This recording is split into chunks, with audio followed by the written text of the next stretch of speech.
2022년 금요일의 과학터치 온라인 강연에 오신 시청자 여러분, 안녕하세요. 저는 사회를 맡은 선운초등학교 교사 임혜랑입니다. 현대사회에서 많은 이들이 겪고 있는 우울증. 오늘은 이 우울증에 대해 자세하게 알아볼 수 있는 시간입니다. 강연을 해주실 전남대학교 의과대학 김재민 교수님을 모셔보겠습니다.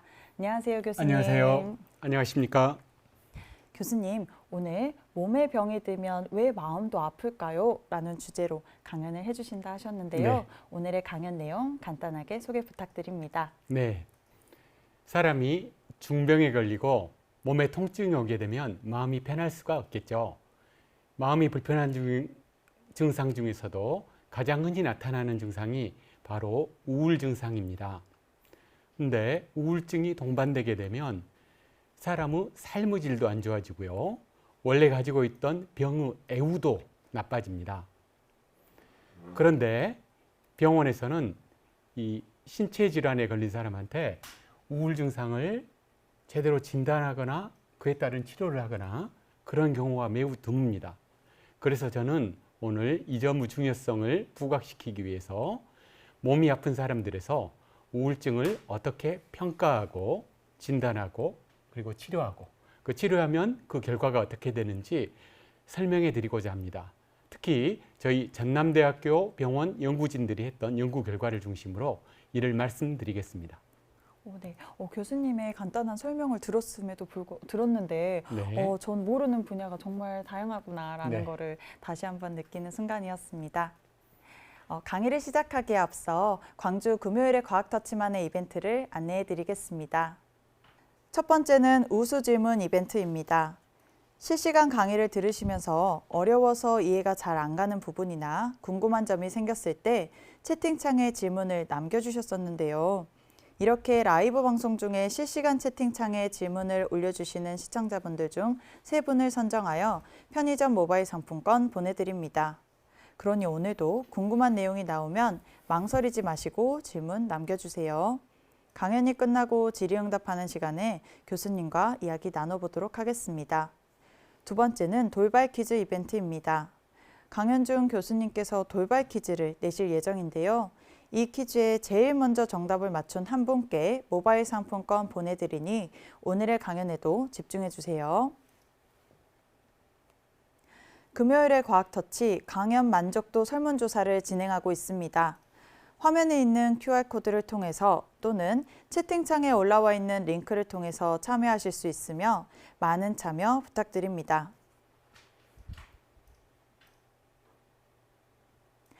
그럼 지금부터 몸이 아프면 왜 마음도 아플까요? 라는 주제로 오늘의 강연 시작하겠습니다.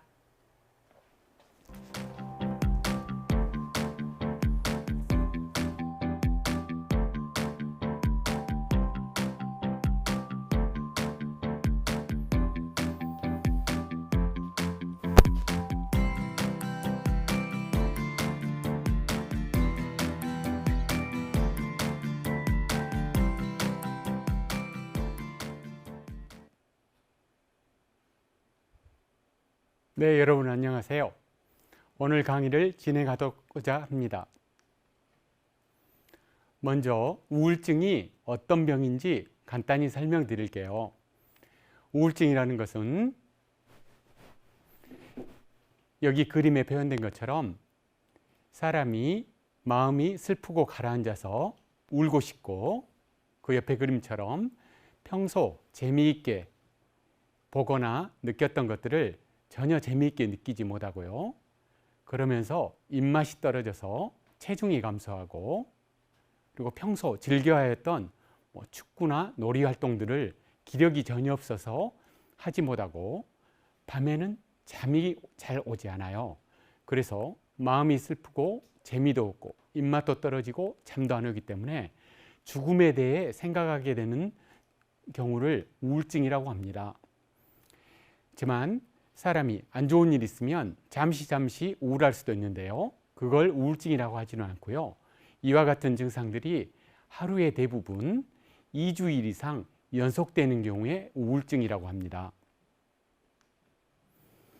우울증이 생각보다 무서운 병인데요. 왜 그러냐면 여기에 있는 이 여성처럼 겉보기에는 몸에 아무런 병이 없는 것 같습니다. 그렇지만 마음의 우울증이 있으면 사람이 의욕과 기력이었기 때문에 본인이 평소 하던 일을 잘 수행하지를 못해요. 마음만 먹으면 한 2시간이면 끝낼 수 있는 업무를 그걸 못해 가지고 일주일이 미뤄진다거나 심하게는 2, 3개월 동안 아무것도 안 하는 경우가 있습니다. 그래서 주변 사람들, 직장 동료들, 직장 상사들로부터 너 요즘 어떻게 된 일이냐 꾸중 듣는 일이 잦아지게 되죠. 그래서 WHO 세계보건기구에서는 질병의 심각성 순위를 매기고 있습니다. 그 심각성은 어떻게 매기냐면요. 먼저 사망률을 계산합니다. 어떤 질환에 의한 사망률이 있겠죠. 암이라든가 심장질환, 뇌졸중 같은 병이 생기면 사망이 자주 일어나게 됩니다. 그러한 사망뿐만 아니라 또 한 가지는 장애를 가지고 그것을 계산하거든요. 장애라는 것은 뭐냐면 사람이 가진 병 때문에 본인이 원래 하던 역할을 잘 수행하지 못하는 것을 장애라고 합니다. 그런데 우울증은 자살이 흔하기 때문에 사망도 비교적 흔히 일으키지만 더 결정적으로는 증상으로 인해서 평소 자기가 하던 역할을 전혀 하지를 못해요. 여러분 같은 학생과 같은 경우에는 우울한 증상 때문에 학교에 가기도 싫고 공부하기도 싫고 성적도 많이 떨어질 수가 있겠죠. 바로 이런 것을 장애라고 해요. 이렇게 사망률과 장애를 통합해서 계산하면 놀랍게도 우울증이 지금 현재 모든 질환을 통틀어서 2위에 해당합니다. 여러분 약간 놀라셨죠? 그렇다면 이 사망과 장애를 통틀어서 1위인 질환은 무엇일까요? 네, 그것은 바로 현재 심장질환이 차지하고 있습니다. 우울증이 이렇게 심각한 병인데 우울증은 어떤 경우에 잘 오냐면요. 사람이 큰 병이 걸렸을 때 자주 옵니다. 사람이 어떤 병에 걸려가지고 이 몸이 아프게 되면 그리고 통증이 오게 되면 마음이 편할 수가 없겠죠. 그래서 대부분 신체에 병이 든 분들은 마음이 우울해지는 경우가 많습니다. 또 마음이 우울해지면 신체적인 병의 증상도 더욱 악화되는 경우가 많아요. 그래서 몸이 아픈 것과 우울한 것은 서로 왔다 갔다 하는 상호작용이 있습니다. 그래서 이 몸이 아픈 사람들은 그렇지 않은 사람에 비해서 우울증이 훨씬 많이 걸린다고 볼 수 있습니다. 여기 도표에 제일 왼쪽을 보면 특별한 병이 없는 이제 일반인의 경우에는 살다가 약 20명 중에 1명이 우울증에 걸릴 수 있다고 해요. 5%라고 볼 수가 있죠. 근데 외래 환자를 보면 이제 외래 환자라는 것은 입원까지 필요하지 않을 정도로 비교적 경한 신체 질환을 갖고 있다는 뜻이죠.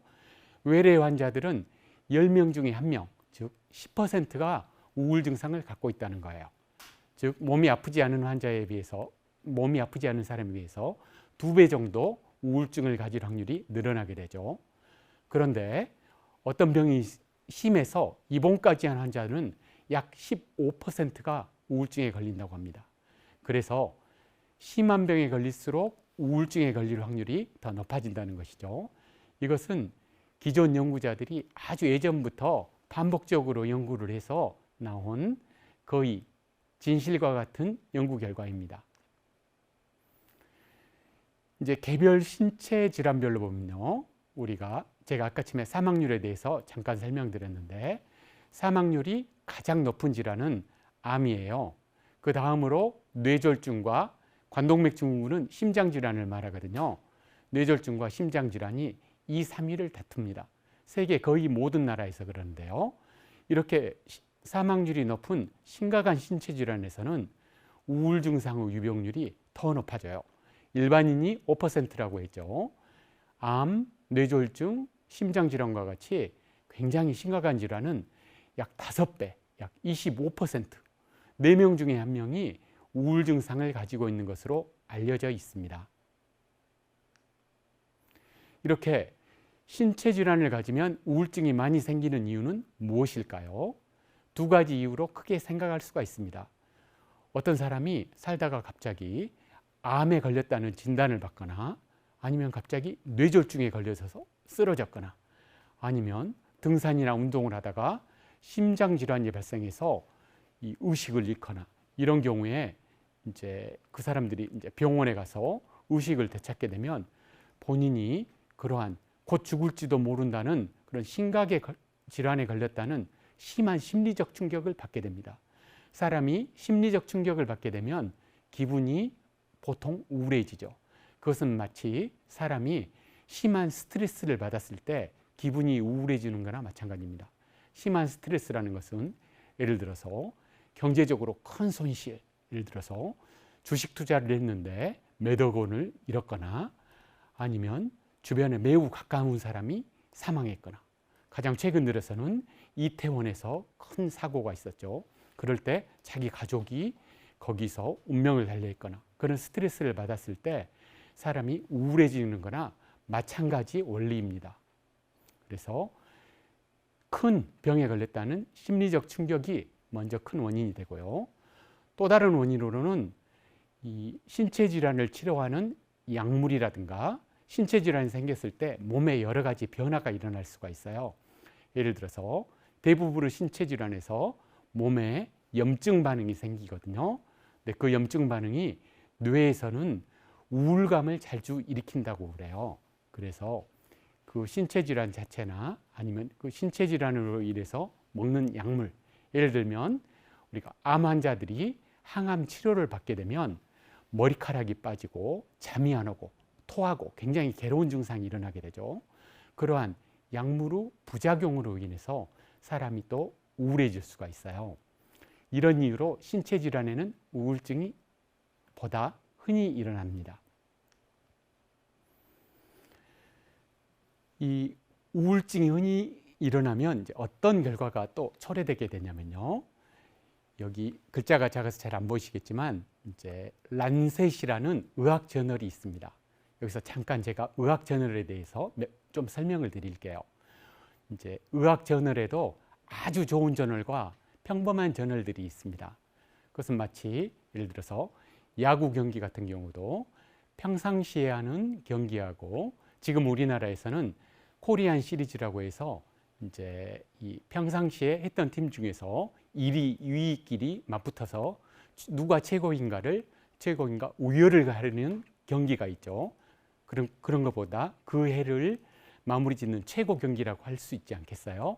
그것과 마찬가지로 의학 저널에서도 누구나 인정하는 최고 저널이 있습니다.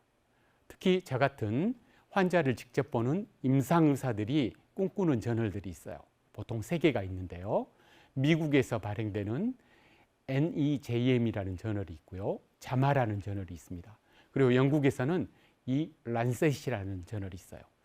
이 저희 같은 임상 의사들은 이런 저널에 한번 자기가 연구한 논문의 결과를 발표하는 것이 어떻게 보면 꿈이라 할 수 있어요. 그만큼 아주 좋은 연구, 누구나 믿을 만한 연구를 해야 이런 저널에 발표할 수가 있는 거예요.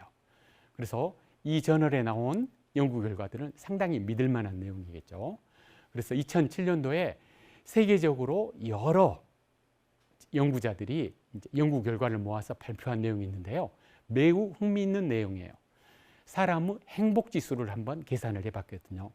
그래서 이쪽 도표에 왼쪽 제일 끝 녹색으로 동그라미 쳐진 부분을 보면요. 신체 질환을 가지지 않는 즉 건강인의 행복 지수를 평균을 내봤어요. 그래서 세계 여러 나라 사람들이 응답을 했는데 아무런 병을 가지고 있지 않는 사람들의 평균 행복 지수는 100점 만점에 약 90점 정도 되었습니다. 그 옆에 노란 원으로 쳐진 동그라미 쳐진 4가지는 평균 80점 정도 되는데요. 이것은 어떤 사람들이었냐면요. 심장 질환이라든가 폐 질환이라든가 당뇨라든가 어떤 신체 질환을 한 가지씩 가진 사람의 행복 지수예요. 즉 건강한 일반인에 비해서 약 10점 정도 떨어지는 80점 정도 행복 지수를 갖고 있었어요. 그 옆에 빨간색 동그라미를 보면 70점 정도 돼 있는 게 있는데 이것은 어떤 사람들의 행복 지수냐면요. 신체 질환은 없지만 우울증을 갖는 사람들이에요. 즉 우울증을 갖는 사람은 몸이 안 아프더라도 70점 정도의 행복지수를 갖고 있는 경우예요. 마지막으로 동그라미 쳐져 있는 것은 뭐냐면 평균이 약 60점 정도 되는데요. 신체 질환과 함께 우울증이 같이 갖고 있는 사람은 행복지수예요.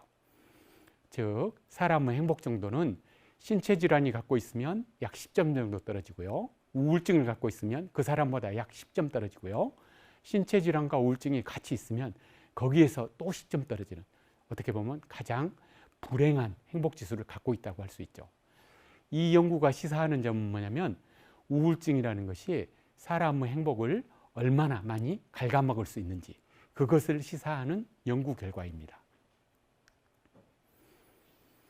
그래서 이제 지금까지 말씀을 요약드리면 신체 질환이 있는 사람들은 그렇지 않은 사람에 비해서 적게는 한 2~3배에서 많게는 한 5배 정도로 우울증이 흔하게 발생합니다.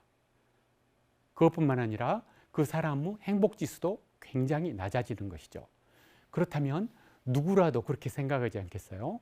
몸이 아픈 사람한테 우울증이 있는지 잘 평가하고 진단해보고, 만약 우울증이 있다면 그 우울증을 치료함으로써 그 사람의 행복지수가 올라가지 않겠느냐. 이건 당연한 생각인데 실제로 제가 저뿐만 아니라 모든 임상가, 특히 저희 정신건강의학과 의사들이 느끼는 것은 병원에 온 신체질환 환자들이 뭐 우울증이 있는지 진단받지 않는 경우가 대부분이고요. 우울증을 진단받지 않기 때문에 치료로 연결되는 경우는 거의 드물겠죠. 이게 현재의 병원에서의 현황이라고 볼 수 있습니다. 왜 이렇게 이루어지지 않을까요? 그 이유는 2가지로 구분할 수가 있는데요. 첫째, 환자 측면에서는 낙인 때문에 그렇습니다. 이 말이 무슨 뜻이냐면요. 저희들이 어떤 때는 이제 신체 질환을 보는 선생님들이 저희한테 이 환자가 아무래도 우울증이 있는 것 같다, 좀 봐줄 수 있느냐고 자문 의뢰를 해요. 그때 우리가 환자한테 갔을 때 환자들이 거절하는 경우가 많습니다. 환자분들이 뭐라고 말씀하시냐면 내가 몸이 아픈 사람이지 정신병까지 있는 사람은 아니다, 그렇게 답하거든요. 그래서 환자분이 진료를 거부하시는 경우가 있어요.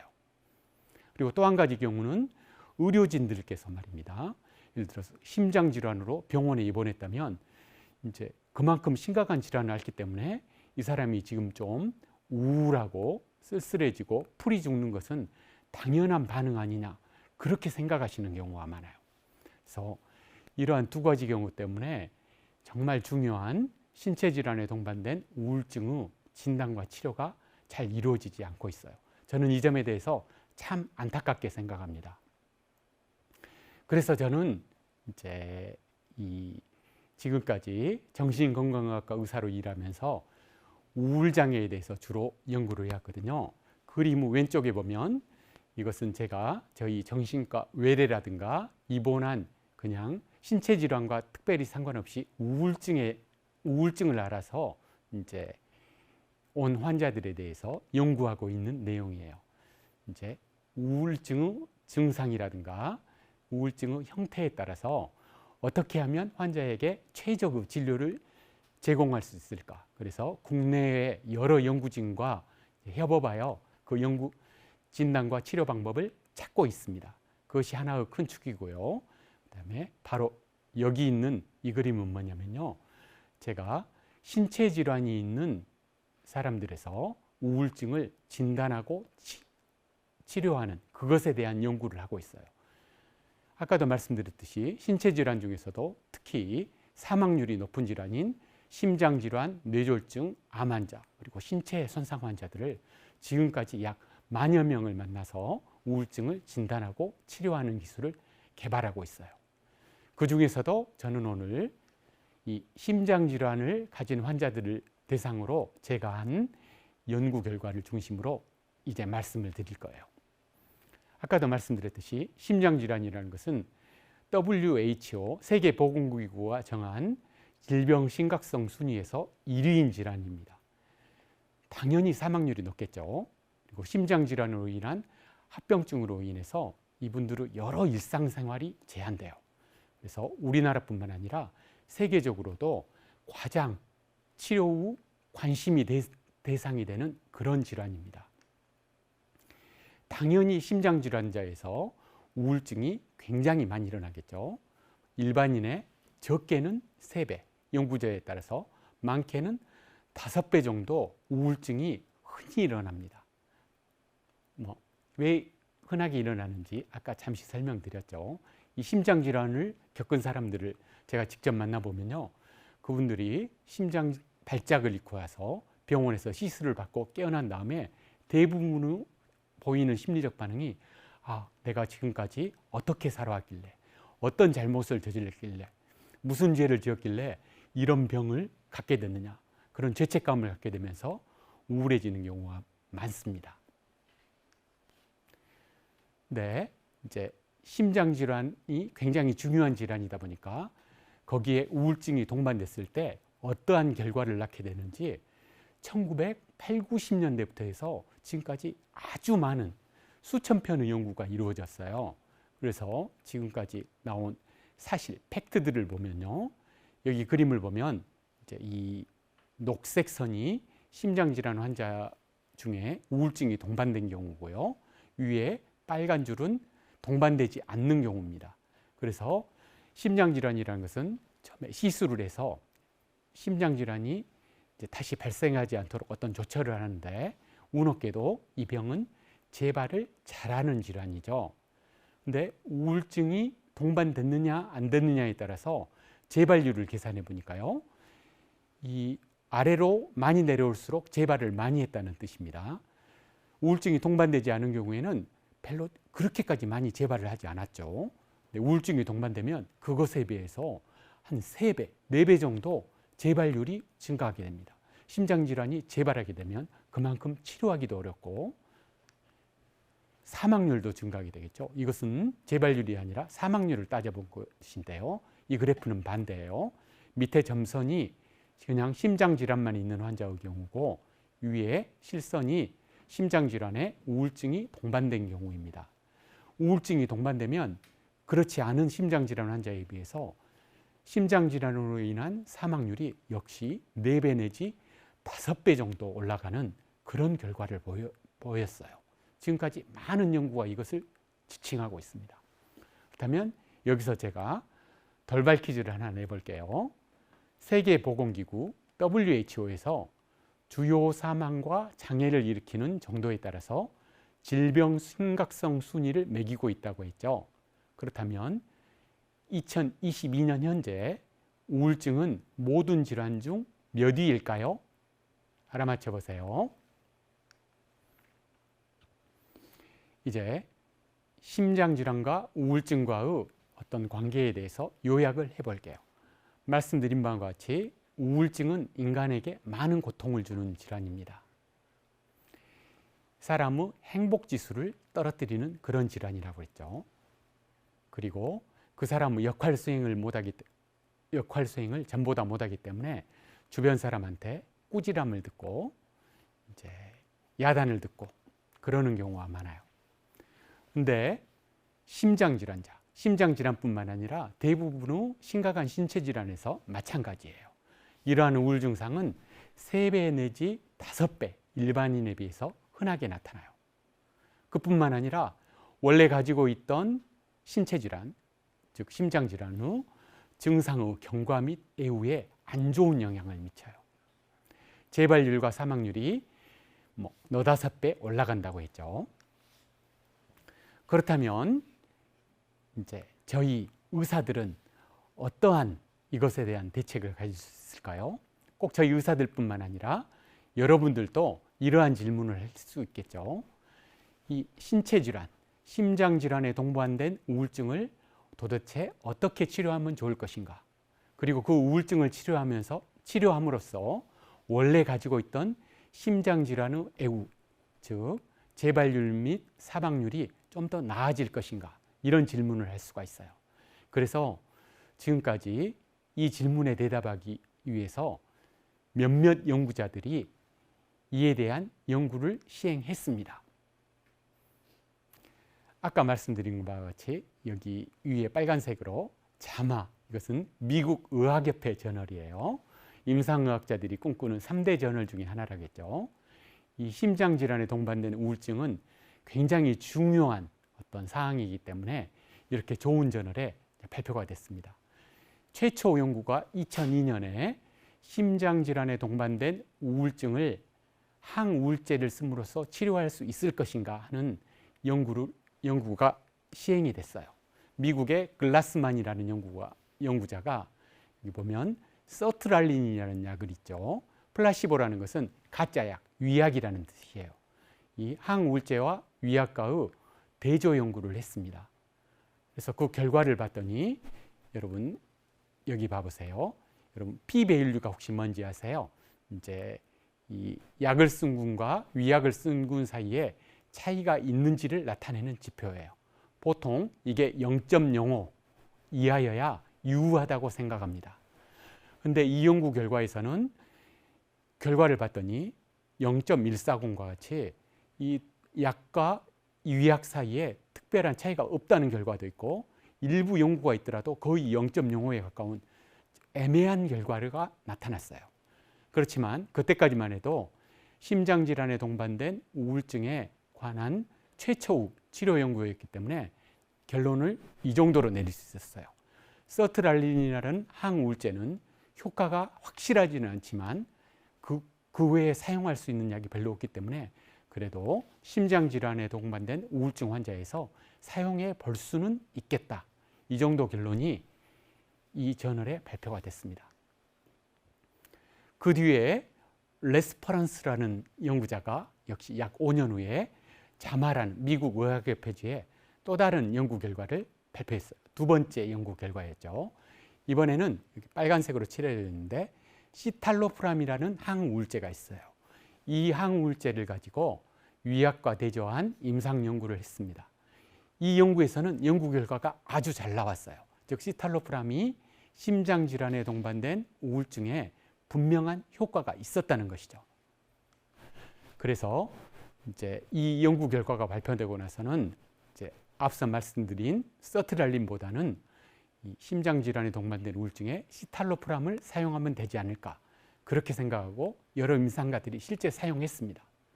근데 그 뒤로 얼마 되지 않아 저희 의사들한테 좀 청천벽력과 같은 소식들이 들려오기 시작했어요. 그것은 바로 시탈로프람이 심장 독성이 있기 때문에 심장 질환을 악화될 수 있다는 보고가 속속들이 나오는 거예요.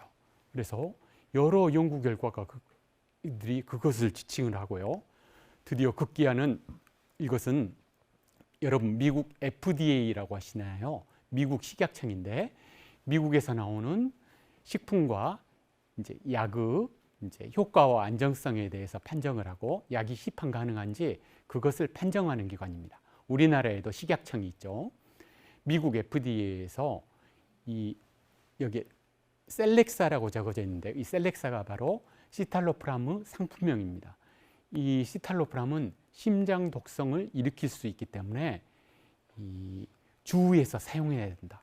즉 심장 질환에 동반된 우울증 환자에서 사용하면 오히려 심장이 안 좋아질 수 있다는 결과가 발표돼 가지고 이제 이 심장 질환 동반 우울증을 치료하는 의사들이 그렇다면 도대체 서트랄린은 효과가 애매하고 시탈로프람은 오히려 독성을 일으킬 수 있다고 하는데 어떤 약을 써야 되느냐? 어떻게 보면 굉장히 헷갈리게 멘붕이 오게 되었습니다. 그래서 저희 전남대학교 연구진은 이제 어떤 치료약을 이 심장질환 동반 우울증에 효과가 있을 것인가 하는 연구를 시작하게 되었어요. 그래서 어떤 약을 선택하게 되었냐면 맨 위에 보이시죠? S시탈로프람이라는 약을 선택하게 되었습니다. 이 약은 여러분 얼른 봐도 방금 말씀드린 시탈로프람하고 뭔가 철자가 비슷하죠. 그래서 무엇이냐면 여러분 혹시 이성체라고 배우셨나요? 영어로는 아이소머라고 하는데 이 지구상에 존재하는 많은 물질, 특히 화학 물질은 이성체로 이루어진 경우가 많습니다. 즉 거울상으로 이루어졌다는 것이죠. 그래서 여기 왼손 모양, 오른손 모양이 있는데요. 이것이 대칭되어서 한 가지 화합물을 이루고 있는 경우가 많아요. 그래서 기존에 발매되었던 시탈로프람이라는 약은 왼쪽 S시탈로프람과 오른쪽 R시탈로프람이 한 개로 구성된 화합물이었습니다. 근데 이제 화학적인 연구 결과 어떤 것을 발견하게 됐냐면 이 시탈로프람의 항우울 효과는 왼쪽에 있는 S시탈로프람에 집중되어 있고요. 심장 독성과 같은 부작용은 R시탈로프람에 주로 모여 있다는 것을 알게 되었어요. 그래서 혹시 이 시탈로프람 이성체를 딱 분리를 해서 S시탈로프람만 추출해낼 수 있다면 항우울 효과는 있고 심장 독성이 있는 약을 개발할 수 있지 않겠느냐 생각을 해서 제약회사에서 이 개발에 성공을 했습니다. 그래서 저희 전남대학교 연구진은 이 S시탈로프람을 사용한다면 심장질환에 동반된 우울증을 별로 부작용 없이 효과적으로 치료할 수 있지 않을까 하는 아이디어를 갖게 됐고 실제로 환자들을 모아서 임상시험을 하게 되었어요. 그렇게 연구를 해본 결과 저희들은 이 연구 결과를 2015년에 발표했는데요.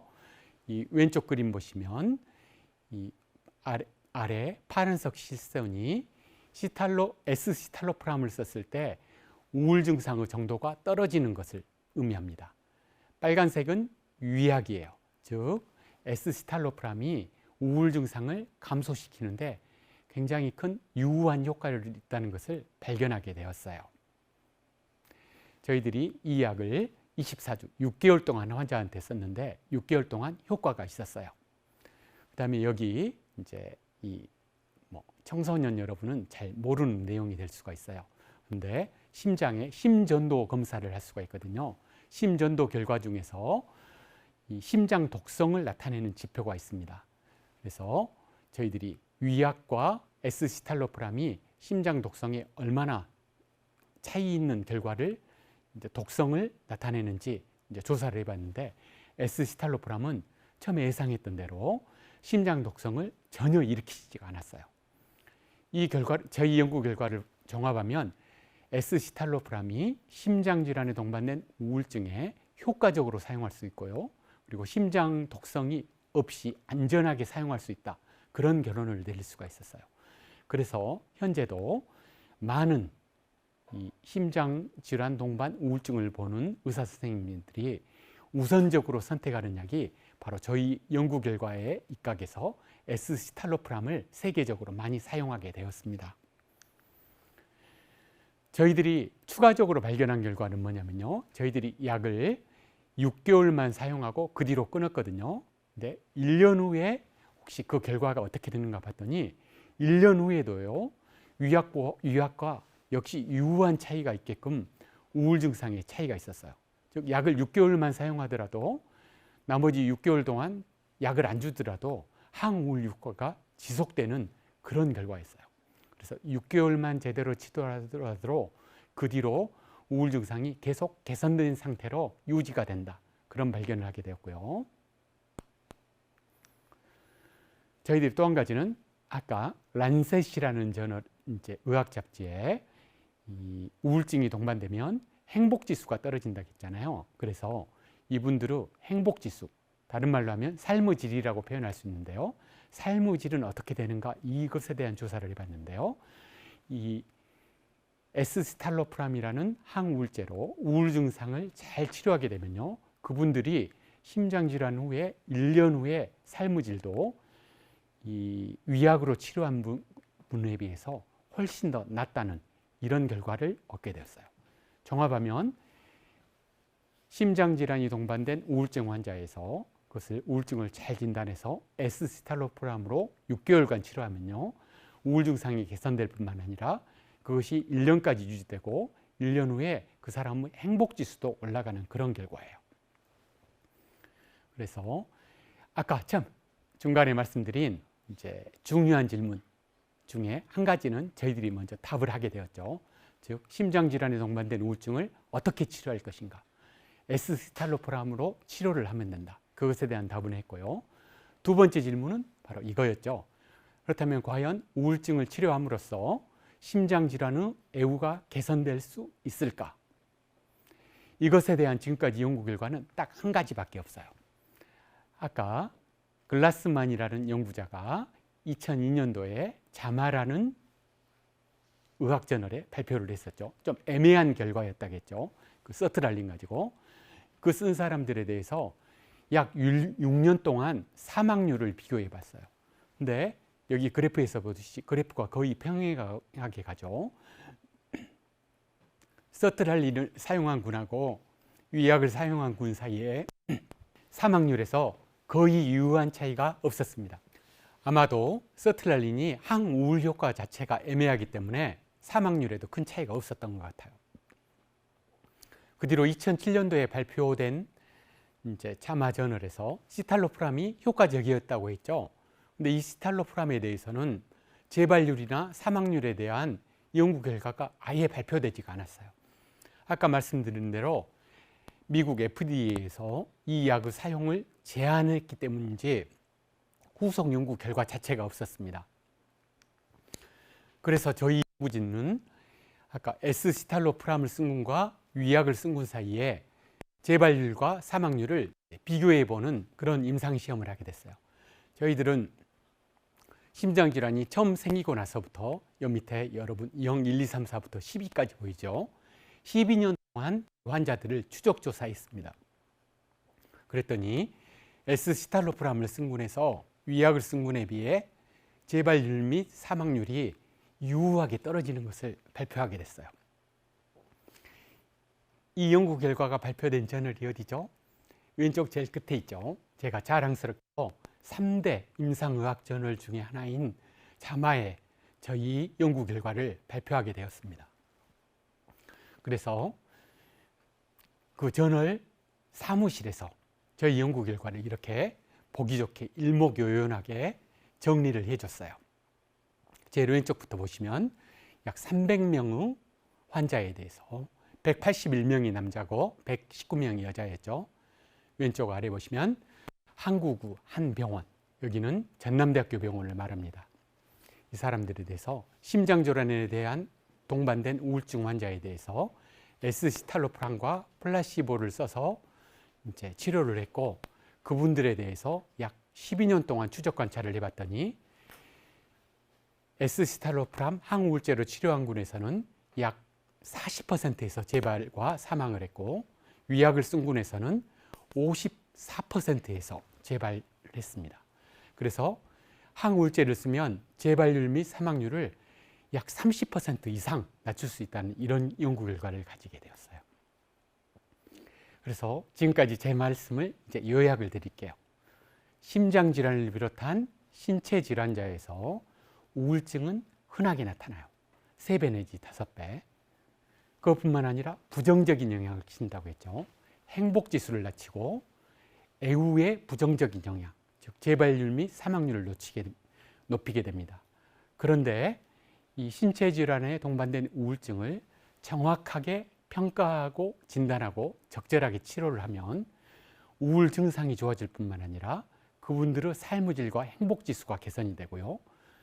그것뿐만 아니라 원래 가지고 있던 질환의 애후도 좋아져서 신체 질환도 호전되는 그런 결과를 낳게 됩니다.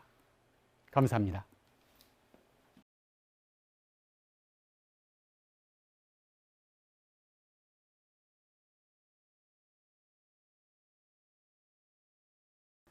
유익한 강연을 해주신 교수님께 다시 한번 감사드립니다. 네, 감사합니다.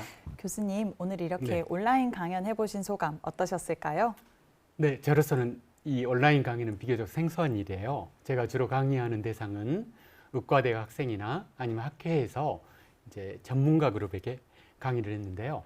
이 청소년들을 대상으로 이렇게 강의를 해본 것이 저로서도 매우 유익한 경험이었고, 제가 하는 이 강의를 통해 청소년들이 과학에 대한 생각이 더 깊어지고, 특히 제가 이제 말씀드리고 싶은 분야, 신체 질환을 가진 사람에서 이제 우울증을 같이 진단하고 치료하는 것이 중요하다. 이런 주제들이 이제 청소년들한테도 많은 도움을 줄 수 있다면 앞으로도 또 해보고 싶습니다. 네, 말씀해 주신 대로 진짜 오늘 덕분에 많은 것들을 알게 되었습니다. 네, 감사합니다. 네, 오늘 중간에 돌발 퀴즈 내주셨는데요. 제가 네. 다시 한번 읽어보겠습니다. 세계보건기구에서 주요 사망과 장애를 일으키는 정도에 따라 질병 심각성 순위를 매기는데요. 현재 우울증은 모든 질환 중에 몇위일까요? 였습니다. 네, 정답이 뭔가요, 교수님? 네, 2위입니다. 네. 네. 혹시 왜 이렇게 순위가 높은지 네. 조금 보충 설명 부탁드려도 될까요? 네네. 네. 이제 이 질병 심각성 순위는 사망률과 장애 이것을 50대 계산해 가지고 합산으로 이제 이루어지게 됩니다. 근데 이제 이 우울증이라는 것은 사망률도 전 세계적으로 보면 4위에 해당되거든요. 그 이유는 뭐냐면 우울증이 자살과 굉장히 관계가 깊기 때문입니다. 즉 자살을 일으켜서 사망률도 이미 4위고요. 장애 측면, 즉 그 사람이 원래 하던 역할 수행을 잘 못한다. 청소년 같으면 학교를 나가지 않고 공부를 못하게 되고 이런 이제 장애를 일으키는 정도에서 보면 압도적인 일이거든요. 그래서 사망률과 이 장애를 합하게 되면 이제 모든 질환 중에서 놀랍게도 2위가 되는 것입니다. 네, 안타깝네요. 네. 네. 이 질문에는 대의원님께서 가장 먼저 맞춰주셨습니다. 축하드립니다. 네. 오늘 많은 질문들이 들어왔는데요. 지금부터 질문 차근차근 네네. 드리도록 하겠습니다. 먼저 첫 번째 질문 바로 드릴게요. 네.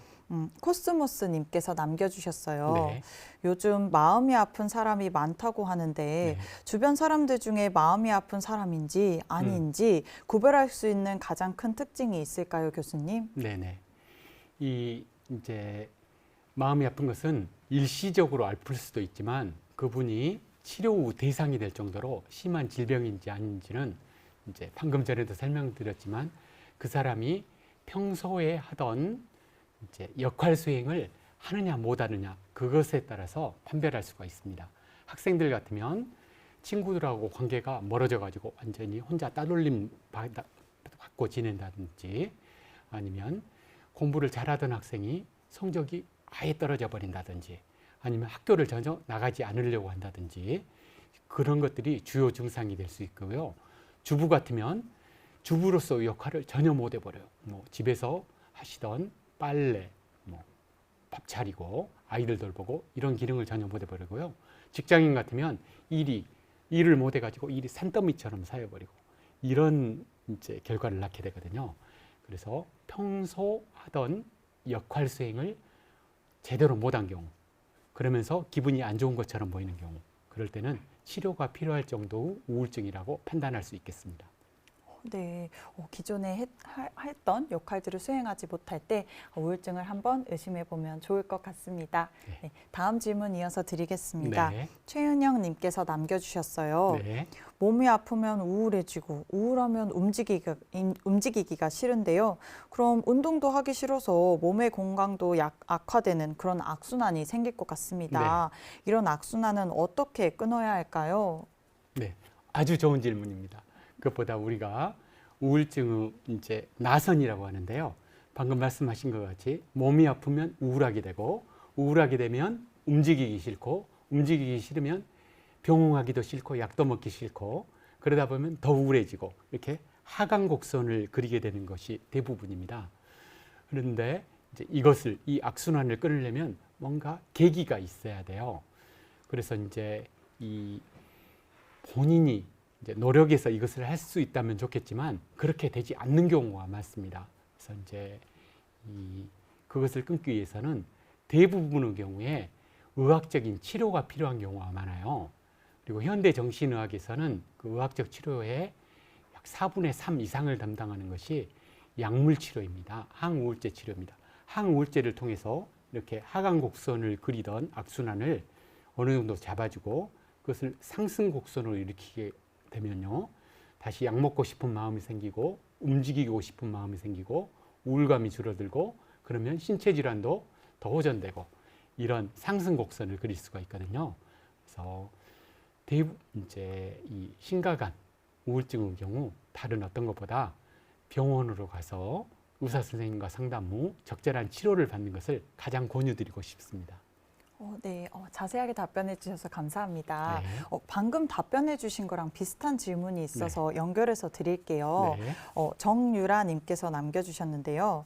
정신의학과라고 생각을 하면 네. 약물보다 상담 치료를 네. 많이 떠올리게 되는데요. 네. 우울증에 상담 치료가 많은 도움이 되나요? 아니면 약물 치료와 상담 치료 중에 어떤 것이 혹시 더 효과적일까요? 네네.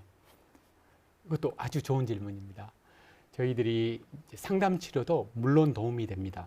근데 이제 우울증을 경도, 중등도, 고도로 나눴을 때는요, 경도나 중등도까지는 이 상담 치료를 통해서 일부 호전되는 경우가 있습니다.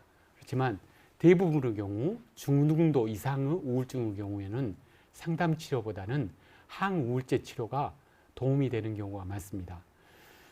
이제 이 사람에 따라서 심각한 스트레스를 받고 그것이 마음의 병이 되는 경우는 이제 상담 치료가 도움이 될 수도 있는데요.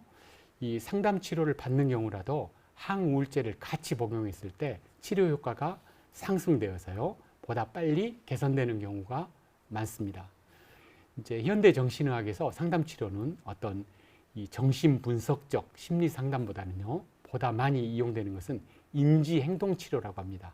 즉 본인의 생각을 고침으로써 기분을 개선시키고자 하는 치료 방법인데요. 요약해서 말씀드리면 상담 치료도 일부 도움이 되지만 상담 치료와 함께 항우울제 치료를 같이 받는 것이 훨씬 더 효과적이라고 봅니다. 네, 경중에 따라서 네. 그에 맞는 치료법을 선택해서 네. 하면 좋을 것 같습니다. 네, 다음 질문 또 이어서 드리겠습니다. 정유라 님께서 남겨주셨는데요. 몸이 바쁠 땐 우울함을 못 느꼈는데 네. 여유가 생기니까 우울함이 찾아옵니다. 혹시 우울함을 느끼지 않기 위해서는 늘 바쁘게 살아야 할까요? 네. 이제 그것은 실제로 많은 일반인들이 이제 경험할 수 있는 상황일 것입니다. 사람의 어떤 정신적 에너지는 이제 어느 정도 한정돼 있는 경우가 많거든요. 그래서 이제 일이 바쁠 때는 이제 정신적인 에너지가 그것에 쏠려 있기 때문에 자기의 내면을 돌아보는 데는 아무래도 시간이 없겠죠. 내 마음에 여유가 생겼을 때는 이제 자기의 이제 내면을 돌아보고 스트레스라든가 안 좋은 일, 걱정에 대해서 생각하다 보면 이제 마음이 가라앉게 되는 그런 경험을 실제로 하게 돼요. 그래서 이제 그런 분들한테 이제 저희들이 권유하고 있는 방법이 있습니다. 이제 우울감을 쫓기 위해서 이제 계속 일만 하면 이제 삶의 삶이 이제 워라밸이라고 하죠. 그것이 이제 흐트러져 버리는 경우가 많으니까 이 어떤 일 외에도 이제 이 우울감을 해소할 수 있는 방법은 이제 좋은 취미 활동을 갖는 것입니다. 취미 활동은 저희들은 보통 두 가지를 많이 추천을 드려요. 한 가지는 신체적으로 할 수 있는 활동, 한 가지는 정신적으로 할 수 있는 활동. 신체적인 활동은 운동을 많이 권유드리고요. 정신적인 활동은 사람에 따라서 본인한테 맞는 어떤 좋은 방법이 있을 것입니다. 어떤 사람은 독서, 어떤 사람은 뭐 TV 드라마, 어떤 사람은 이 음악 감상, 본인한테 맞는 것을 선택해서 이제 취미 생활을 즐기면 꼭 일을 하지 않고서라도 우울감과 좀 멀리 떨어진 그런 생활을 할 수 있지 않을까 그렇게 기대합니다. 네, 우울증이 있을 때 자기가 좋아하는 그런 취미 생활을 하는 것이 도움이 된다고 말씀해 주셨습니다. 네. 다음은 제가 궁금한 사항인데요. 네. 우울증은 가족력과는 관련이 없나요? 혹시나 유전적인지도 궁금합니다. 네. 우울증은 유전적, 가족적인 요소와 분명한 연관이 있습니다. 지금 현재 우울증이 일어나는 원인은 크게 두 가지로 생각했는데 50대 50이에요. 유전적 취약성, 즉 가족력이 있는 사람들이 스트레스를 받았을 때 우울증이 생긴다고 생각합니다. 그렇지만 이제 가족력이 있는 분들이 그렇다면 가족력이 있는 분들은 굉장히 걱정할 수가 있죠. 내가 혹시 우울증에 걸려버리지는 않을까? 그것은 마치 가족 중에 암 환자가 있는 분들이 어떤 증상, 신체적인 증상을 느꼈을 때 내가 혹시 암이 아닌가 걱정하는 것과 비슷할 거예요. 하지만 이 가족력이 있다고 해서 전부 다 우울증이 걸리는 것은 아니에요. 아까 말씀드린 것 같이 이 좋은 취미 활동, 신체적인 활동, 그리고 어떤 정신적인 활동을 열심히 하다 보면이 설사 가족력이 있는 분이라도 이 스트레스를 더 잘 해소할 수가 있어서 우울증에 안 걸리고도 건강하게 생활할 수 있으리라 기대합니다. 네. 가족력이나 유전적인 것도 있기 때문에 혹시나 가족 중에 우울증을 가진 분들이 계신다면 한번 같이 신경 써보면 좋을 것 같습니다. 네. 다음 질문 이어서 드리겠습니다.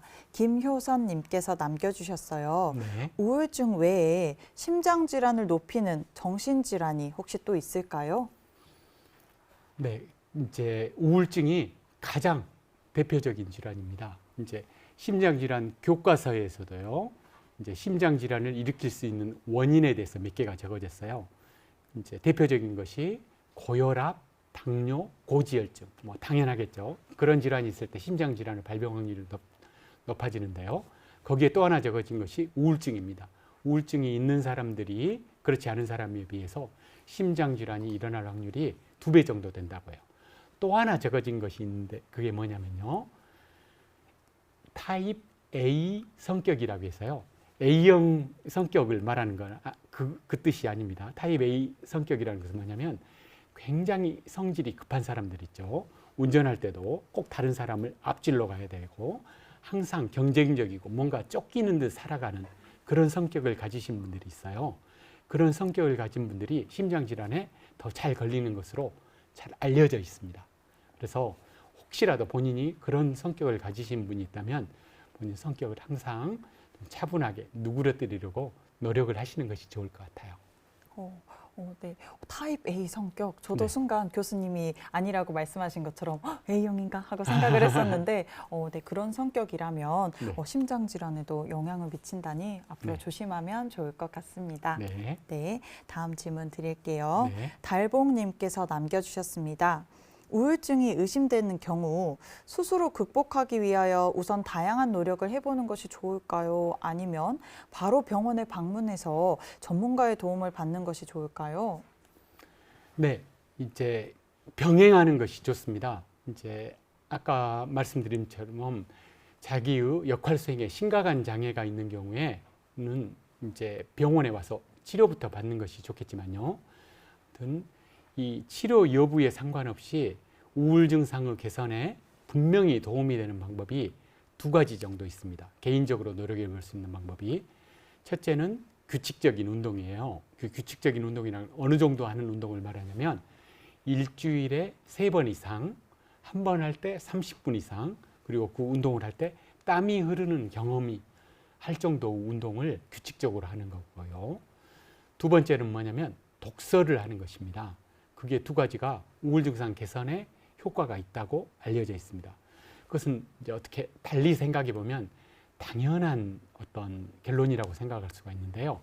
사람이 몸과 마음을 건강하게 하면 이 몸과 마음이 연결되어 있기 때문에 제가 오늘 강의에서도 말씀했지 않습니까? 몸이 아프면 우울증이 생기고 또 우울하면 병이 약화된다.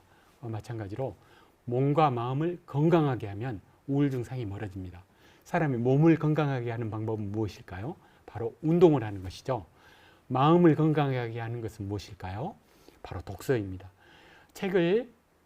유익한 책을 읽다 보면 본인이 미처 알지 못했던 새로운 좋은 인생을 살아가는 방법들을 대리 경험할 수 있기 때문에 마음이 살찌우게 되죠.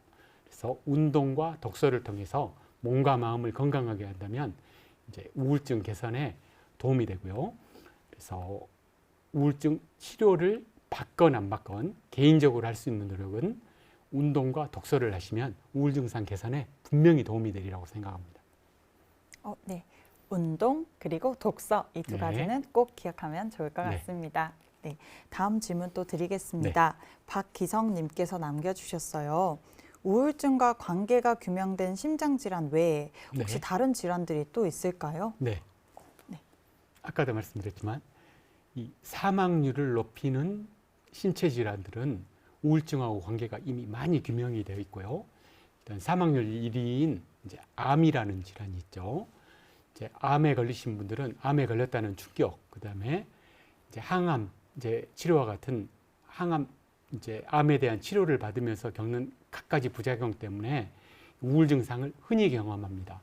그래서 이제 암에 대해서는 어느 정도 연구가 됐냐면요. 이 정신종양학회라는 학회가 따로 있습니다. 국내에도 있고 세계적으로도 있고, 그리고 그것과 관계된 이제 이 연구 결과를 발표하는 잡지가 따로 있어요. 국내국에. 그 정도로 이제 연구가 많이 돼 있고요. 암에 대해서는. 암 환자가 많고 사망률이 높다 보니까. 뇌졸중, 이제 사망률 2, 3위를 다치는 뇌졸중도 이제 굉장히 연구가 많이 돼 있습니다. 여러분 혹시 뇌졸중 후 우울증이라는 말 들어보셨나요? 뇌졸중 후에 우울증이 아주 흔하기 때문에 이제 혹시 청소년 여러분들은 자주 들어보지 못했어도 이제 이 의과대학에 들어간 학생만 돼도 아주 흔하게 쓰는 의학 용어입니다. 그 정도로 흔하다는 것이죠. 그래서 대부분 이 사망률을 높이는 심각한 신체 질환은 심장 질환뿐만 아니라 우울증 발병 확률을 굉장히 높이고 그것에 대한 연구도 많이 되어 있는 것이 사실입니다. 네, 자세하게 답변해 주셔서 감사합니다. 네, 다음 질문 또 이어서 드릴게요. 네. 정유라 님께서 남겨주셨는데요. 우울증과 조울증이 많은 차이가 있나요? 어떤 점이 크게 다르나요? 네, 그 아주 좋은 질문인데요. 이제 조울증이라는 것은 이제 우울증의 앞에 조자가 붙은 것이죠. 이제 조라는 것은 뭐냐면 기분이 떴다는 뜻입니다. 우울증은 기분이 가라앉는 병인데요. 조증은 그와는 반대로 기분이 굉장히 상승돼서요. 본인이 뭐든 할 수 있을 것 같고 본인이 슈퍼맨이 된 듯한 느낌이라고 할까요? 그러다 보니까 밥을 먹지 않아도 배가 고프지가 않고요. 잠을 안 자도 전혀 졸립지가 않아요. 그래서 할 일이 굉장히 많고 부산한 그런 상태를 우리가 조증이라고 합니다. 이 조울증 환자들은 항상 조증만 있는 게 아니라 이제 어떨 때는 이렇게 기분이 떴다가 어느 정도 시간이 지나서는 그분들이 우울증에 빠지는 경우가 있어요. 그래서 조증 환자들은 우울증이 동반되는 경우가 흔하기 때문에 조울증이라고 표현을 해요. 그냥 단순 우울증 환자들은 조증은 나타나지 않고요. 항상 재발을 하더라도 우울증으로만 재발하는 환자를 우울증이라고 합니다. 그래서 조울증과 우울증은 구분을 잘 해야 돼요. 왜냐하면 진단을 정확하게 해야 치료 방법이 좀 다르거든요. 쓰는 약제가 다르고 그리고 약물을 쓰는 기간도 다르고 그렇기 때문에 이제 두 개는 좀 일단 다른 병이라고 할 수가 있고요. 이제 진단을 잘 해야 됩니다. 네, 답변 감사합니다. 네. LD님께서 남겨주셨는데요.